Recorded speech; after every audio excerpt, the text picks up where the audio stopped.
Assalamualaikum warahmatullahi wabarakatuh. Perkenalkan, nama saya Nurfadilah Bohari Abdullah dari kelas A Bimbingan Koselin. Bagaimana kabarnya hari ini? Semoga sehat selalu dan selalu dalam lindungan Allah Subhanahu wa taala. Video kali ini saya akan menjelaskan tentang layanan klasikal mengenai belajar mengatasi stres demi menunjang karir di masa depan. Pada dasarnya, stres dapat terjadi di mana saja, termasuk tempat kerja. Stres di tempat kerja ini amat mengganggu produktivitas, sehingga akan menghambat perkembangan karir yang kalian miliki. Oleh karena itu, sangat penting untuk mempelajari cara untuk mengatasi stres. Nah, untuk anak-anak sekalian, dapat memperhatikan video ini dengan seksama agar dapat memperoleh informasi yang dapat kalian gunakan untuk membantu perkembangan karir kalian di masa depan. Sebelum memulainya, ada baiknya kita menundukkan kepala, hati, dan jiwa kita kepada Allah Subhanahu wa taala untuk memohon ridho-Nya atas apa yang akan kita lakukan hari ini sesuai dengan keyakinan kita masing-masing. Apakah dari kalian sudah tahu apa itu layanan bimbingan konseling klasikal? Baik, kalau belum tahu, saya akan menjelaskannya. Nah, layanan bimbingan konseling klasikal itu sendiri adalah layanan dasar bagi siswa yang berjumlah antara 30 sampai 40 orang melalui kegiatan klasikal yang disajikan secara sistematis dalam rangka membantu individu mengembangkan potensinya secara optimal. Tujuan bimbingan klasikal adalah membantu konseli agar mampu menyesuaikan diri, mampu mengambil keputusan untuk hidupnya sendiri, mampu beradaptasi dalam kelompok, mampu menerima support atau dapat memberikan support pada teman-temannya. Berorientasi pada bidang pembelajaran, pribadi, sosial, dan karir dengan tujuan menyediakan informasi yang akurat dan dapat membantu individu untuk merencanakan pengambilan keputusan dalam hidupnya, kemudian mengembangkan potensinya secara optimal. Dalam kesempatan kali ini, saya akan memberikan layanan klasikal secara daring mengenai belajar mengatasi stres demi menunjang karir di masa depan. Secara umum, stres adalah bentuk ketegangan dari fisik, psikis, emosi, maupun mental. Bentuk ketegangan ini mempengaruhi kinerja keseharian seseorang. Bahkan, stres dapat membuat produktivitas menurun, rasa sakit, dan gangguan-gangguan mental. Stres bisa disebabkan oleh beberapa faktor, seperti keinginan yang bertentangan, peristiwa yang tidak bisa diperkirakan, peristiwa di luar batas kemampuan, dan konflik internal. Munculnya stres tersebut disebabkan oleh berbagai macam sebab, misalnya karena ketegangan yang muncul sesaat sebelum ujian, apalagi jika rasa humor guru rendah atau tidak ada sama sekali. Akibatnya, hasil belajar siswa kurang memuaskan dan muncul gejala-gejala membolos, malas, bertengkar antar siswa, menentang guru, dan bahkan perkelahian sesama mereka akibat aktivitas belajar siswa yang terlampaui banyak, sehingga timbullah stres dalam diri siswa. Stres adalah reaksi tubuh yang muncul saat seseorang menghadapi ancaman, tekanan, atau suatu perubahan. Stres juga dapat terjadi karena situasi atau pikiran yang membuat seseorang merasa putus asa, gugup, marah, dan bersemangat. Situasi tersebut akan memicu respon tubuh baik secara fisik maupun mental. Respon tubuh terhadap stres dapat berupa nafas dan detak jantung menjadi cepat, otot menjadi kaku, dan tekanan darah meningkat. Setiap orang, termasuk anak-anak, pernah mengalami stres. Kondisi ini tidak selalu membawa efek buruk dan umumnya hanya bersifat sementara. Stres akan berakhir saat kondisi yang menyebabkan tekanan atau frustasi tersebut dilewati. Stres yang berkepanjangan dapat mengganggu kesehatan fisik serta melemahkan daya tahan tubuh. Selain itu, Stres juga dapat menimbulkan gangguan pada sistem pencernaan dan sistem reproduksi. Orang yang mengalami stres secara berkepanjangan biasanya juga akan mengalami gangguan tidur. Setiap individu mempunyai reaksi yang berbeda terhadap jenis stres. Dalam kenyataannya, stres menyebabkan sebagian individu menjadi putus asa, tetapi bagi individu lain justru dapat menjadi dorongan baginya untuk lebih baik.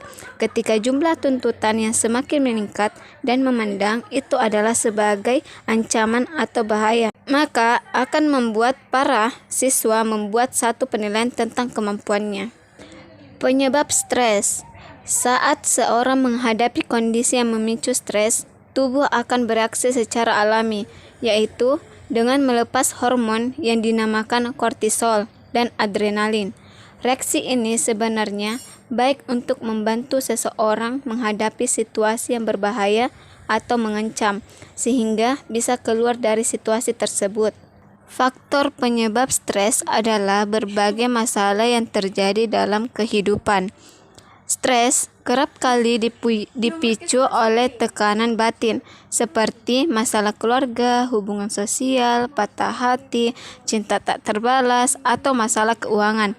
Selain itu, stres juga bisa dipicu oleh penyakit yang diderita. Faktor-faktor penyebab dan dampak stres terbagi menjadi 3. Yang pertama, lingkungan. Lingkungan kehidupan memberi berbagai tuntutan penyesuaian diri seperti cuaca, kebisingan, kepadatan, tekanan waktu, standar prestasi, berbagai ancaman terhadap rasa aman dan harga diri. Tuntutan hubungan antar pribadi, penyesuaian diri, perubahan keluarga. Yang kedua, fisiologis, yang dimana perubahan kondisi tubuh masa remaja, haid, hamil, proses menua, kecelakaan, kurang gizi, kurang tidur, tekanan terhadap tubuh, reaksi tubuh, reaksi terhadap ancaman dan perubahan lingkungan mengakibatkan perubahan pada tubuh kita, menimbulkan stres. Dan yang ketiga, pikiran, yang dimana pikiran menerjemahkan pengalaman perubahan dan menentukan kapan menekan tombol panik. Bagaimana kita memberikan makna atau label pada pengalaman dan antisipasi ke depan bisa membuat kita rileks atau stres. Adapun gejala stres, yaitu yang pertama, gejala fisiologis, yang dimana denyut jantung bertambah cepat, banyak berkeringat, terutama keringat dingin, pernafasan terganggu, otot terasa tegang, sering ingin buang air kecil, sulit tidur, gangguan lambung.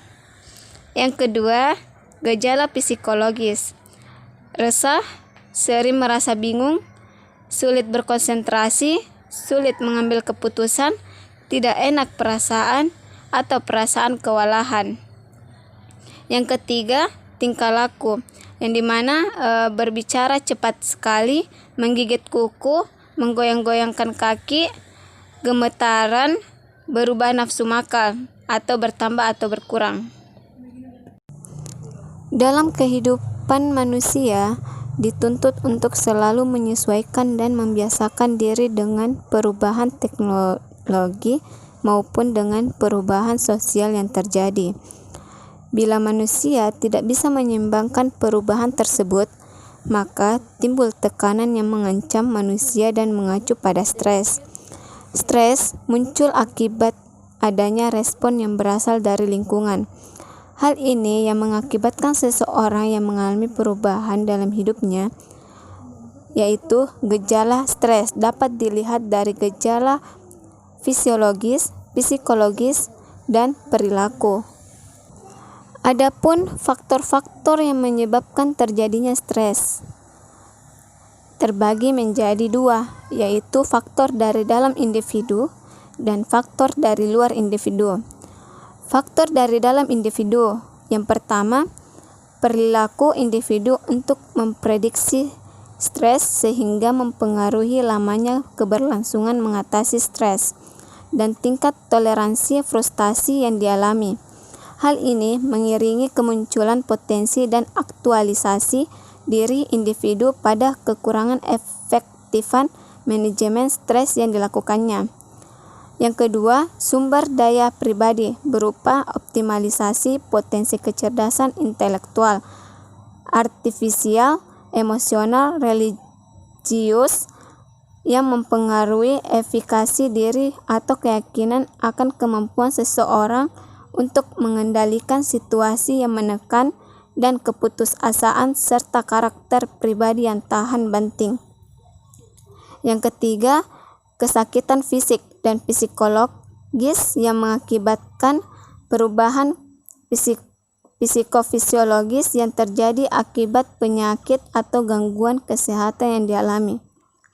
Yang keempat, kepribadian individu, yang dimana individu dengan tipe kepribadian A dan tipe kepribadian B seringkali berbeda tingkat stresnya. Semua itu tergantung dengan cara pemecahan masalahnya dan respon fisiknya saat individu mengatasi konflik psikolog dan fisiologis. B. Faktor dari luar individu. Yang pertama, peristiwa kehidupan. Peristiwa yang menekan berupa stres mikro, yaitu kejadian menekan yang dialami individu sehari-hari, sehingga individu mengalami frustasi, sakit hati, atau tertekan. Peristiwa kehidupan ini dapat disebabkan oleh perubahan lingkungan alam, perubahan lingkungan sosial, dan lingkungan fisik. Yang kedua, dukungan sosial, yang dimana dukungan sosial merupakan dukungan yang berasal dari kemampuan mengembangkan dan memelihara jalinan hubungan sosial dalam bentuk keberadaan dan emosi. Dukungan sosial berhubungan dengan kejadian nyata untuk membantu memecahkan masalah seseorang yang berhubungan dengan stres dan penyakit. Yang ketiga, hubungan sosial. Proses hubungan sosial yang mempengaruhi kesehatan dibagi menjadi dua kelompok.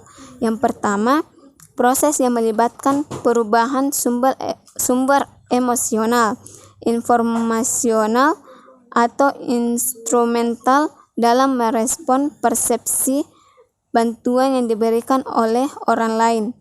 Yang kedua, proses yang berfokus pada bertambahnya manfaat bagi individu dari satu atau lebih kelompok sosial yang berbeda. Yang keempat, keluarga.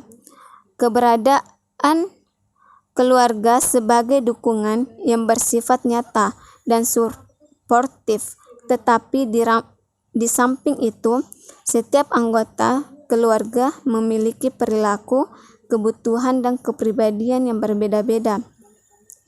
Tidak jarang dengan perbedaan-perbedaan itu akan menimbulkan stres pada sebagian individu. Yang kelima, pekerjaan. Pekerjaan akan mempengaruhi terjadinya stres secara spesifik, yaitu stres kerja. Nah, ada beberapa cara menangani stres. Yang pertama, study skill, yang dimana ada banyak hal yang perlu dipelajari, yang ingin diketahui, ada banyak kegiatan yang ingin diikuti, waktu terbatas. Oleh karena itu, agar tidak terjadi stres, agar tidak menjadi stres, mahasiswa perlu memiliki berbagai skill belajar yang sesuai sehingga saya bisa belajar secara efektif tetapi juga efisien dalam menggunakan daya dan waktu serta sumber lainnya. Yang kedua, time management. Selain skill belajar, skill penting yang juga perlu Anda kuasai untuk menangani stres adalah manajemen waktu. Untuk keperluan tersebut, siswa perlu memiliki paradigma waktu yang tepat. Yang ketiga, rehat atau istirahat. Tubuh kita memerlukan jeda atau istirahat. Kita perlu belajar bagaimana dan terampil untuk slowing down. Bila kita tidak memiliki keterampilan istirahat, maka kemungkinan besar kita mengalami stres. Yang ketiga, eating and exercise atau makan dan olahraga kebugaran, yang dimana tubuh kita memerlukan asupan yang seimbang, tetapi harus diseimbangkan dengan olahraga. Apabila kita mempergunakan suatu peralatan baru, biasanya kita terlebih dahulu membaca buku manual yang disertakan oleh pabrik pencipta peralatan tersebut. Oleh karena itu, sebetulnya perlu kita cermati asupan apa yang baik untuk tubuh ini menurut manual dari penciptanya. Yang kelima, percakapan kalbu, yang dimana sejak kecil kita punya perlengkapan berpikir, yaitu percakapan kalbu, dimana kita biasa mendengar apa yang kata hati atau hati nurani katakan kepada kita. Isi percakapan itu biasa positif, membuat kita optimis, tetapi seringkali juga negatif, membuat kita tertekan stres. Kita masih perlu lebih mengembangkan arah percakapan dari kita kepada hati nurani ataupun kata hati kita, sehingga terjadi percakapan timbal balik antara kita dengan diri kita. Dalam hal yang menangani stres, kita perlu bisa secara sadar mengganti isi percakapan yang tidak mendukung dengan kalimat yang bisa mendukung kita. Langkah ini biasa disebut percakapan kalbu. Ganti yang bisa kita latihkan di diri kita. Nomor 6, social support atau jaringan pendukung, yang dimana manusia adalah makhluk sosial. Jadi pada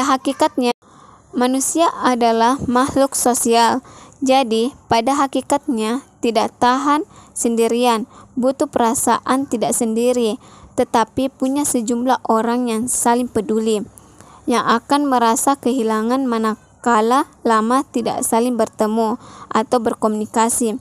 Dalam keadaan stres, sebaiknya kita berusaha bertemu dengan teman, sehingga paling tidak kita tetap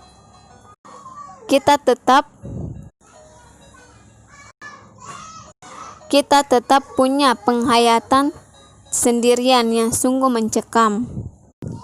Nah, itulah penjelasan saya mengenai belajar mengatasi stres demi menunjang karir di masa depan. Baiklah, untuk hari ini saya rasa sudah cukup untuk bimbingan konseling klasikal tentang belajar mengatasi stres. Untuk bimbingan konseling klasikal tentang belajar mengatasi stres demi menunjang karir di masa depan. Jika ada yang ingin ditanyakan, silakan hubungi saya melalui via WA. Sampai jumpa. Wassalamualaikum warahmatullahi wabarakatuh.